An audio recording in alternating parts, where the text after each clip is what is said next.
Bienvenue dans cette partie numéro 2 de présentation et de découverte de la plateforme Chamilo LMS. Alors, comme nous avions déjà un petit peu expliqué ce qu'est Chamilo LMS, la société business qui vous propose ces tutoriels de présentation et de découverte de Chamilo LMS, nous allons directement retourner au cœur et dans le poste de pilotage de votre portail Chamilo. Voilà. Vous vous souvenez des blocs. Toutes les fonctionnalités sont regroupées par bloc pour faciliter la navigation au sein de votre portail. Donc, un interface très intuitif, arborant des petits dessins qui vont directement vous aider à vous orienter sur la plateforme. Ce n'est pas encore flagrant comme ceci, mais vous allez voir qu'au fur et à mesure, ces petits dessins vont être d'une très grande utilité lorsque vous allez devoir trouver des fonctionnalités assez rapidement. Alors, on va s'intéresser, je vais aussi le faire rapidement parce que Chamilo est une plateforme extrêmement complète et on ne va pas perdre de temps à aller voir toutes les fonctionnalités. Je passe en revue simplement différents points. Une autre chose très très pratique dans Chamilo, c'est que vous avez à chaque fois une explication ici de la fonctionnalité. Vous savez à chaque point ce que vous allez faire. Voilà.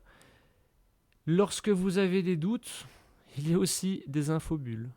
Voilà. Ici, le petit dessin n'est peut-être pas très explicite, mais c'est un dessin qui renvoie vers le paramétrage des langues. Ici, celui-là, je suis sûr que vous l'avez déjà retenu. C'est le paramétrage concernant les utilisateurs. Donc, premier point, paramétrage de la plateforme. Nom, adresse email, est-ce qu'on fait apparaître l'email du webmaster en bas de page? Oui, non.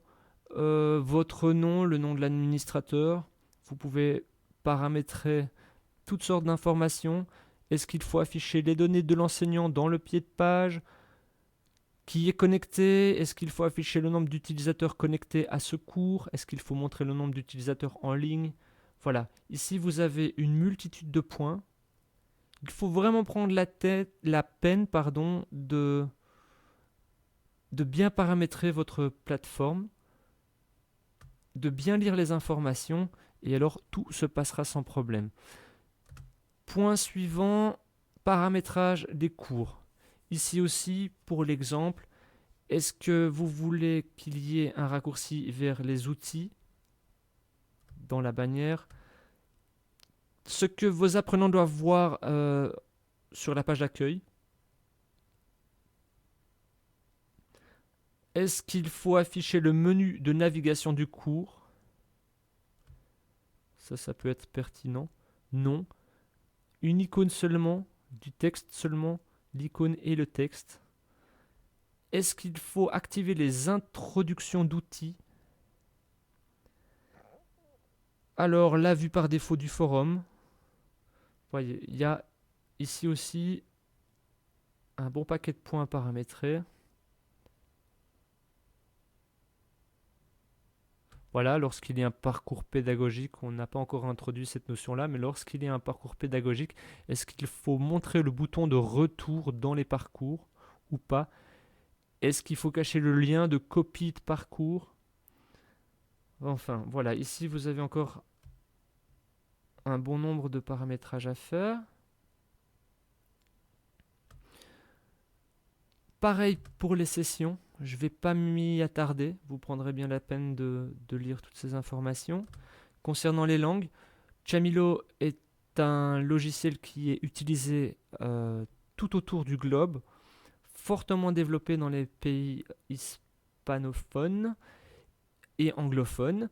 Nous prenons la peine maintenant de faire des tutoriels en français et Chamilo intègre énormément aussi de langues, donc elle a cette capacité d'être multilangue et vous trouverez aussi énormément de ressources sur ce point-là.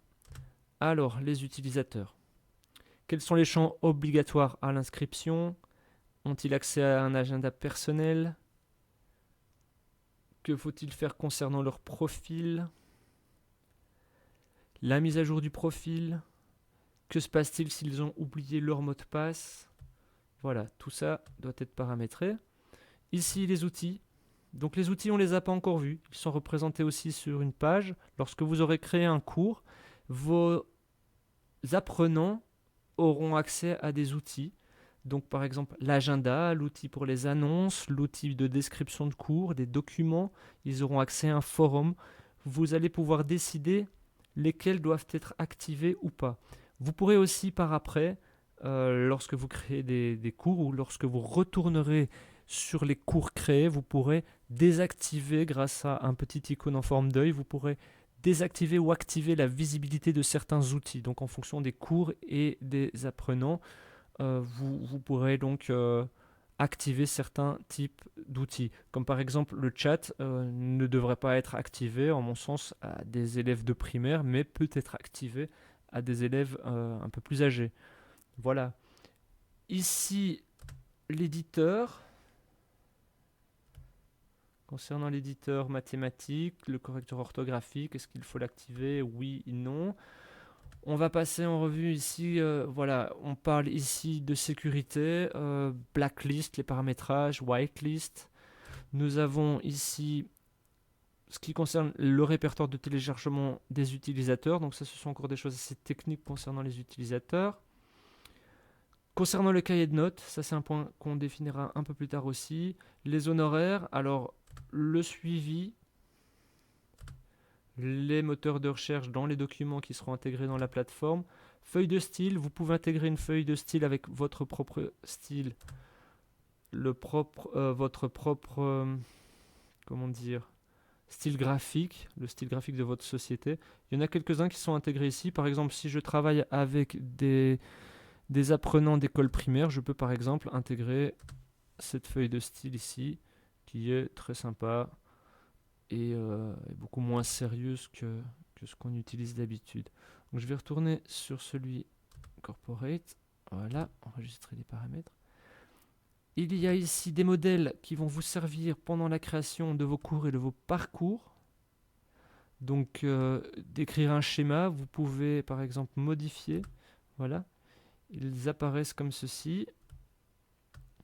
Et vous pouvez vous-même réintégrer vos photos, les zones à retrouver sur la photo ici. Voilà. Ça va vous aider pendant la création de vos cours. Après, vous allez monter vous-même, vous allez créer les vôtres vous-même. Beaucoup plus technique, il ne faut pas hésiter à faire appel à l'aide de vos informaticiens pour cette partie-ci. Concernant des plugins, tout ce qui est gestion des serveurs, d'authentification. Voilà. Ici, configuration de l'authentification Shibboleth. Ça, c'est quelque chose que je ne connais pas encore exactement. Je vais moi-même maintenant me renseigner sur ce point. Chamilo évolue toujours. On va passer à la version 1.10 avec de nouveaux outils. Alors, configuration de l'authentification via Facebook. Et voilà. Voilà, on a fait le tour. On va s'arrêter là pour le panneau d'administration et on reviendra sur d'autres points de la plateforme Chamilo LMS dans un autre tutoriel. Voilà, je vous remercie pour votre attention et je vous dis à la prochaine fois. Chamilo, une solution business.